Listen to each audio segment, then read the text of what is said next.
ये जे पोखरा खानावेला घाट बनावेला। ये जे पोखरा खानावेला घाट बनावेला। एके कर भरेला कहारत सीता नेहावन। एके ये जे भरेला कहार त सीता नेहावन। राजा दशरथ पोखरा खानावले घाट बनावले। राजा दशरथ पोखरा खानावले घाट बनावले।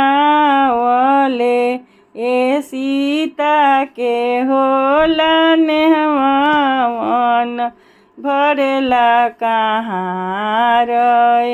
के देला अंगूठी मुनरिया के देला रूप। के देला अंगूठी मुनरिया के देला रूप। एके देला रतन पदारथ भरी भरी सूप। सासु देली अंगूठी मुनरिया सरहजिया देली रूप। सासु देली अंगूठी मुनरिया सरहजिया देली रूप। ए साली देली रतन पदारथ भरी भरी सूप। ए साली देली रतन पदारथ भरी भरी सूप। ये जे पोखरा खानावेला घाट बनावेला।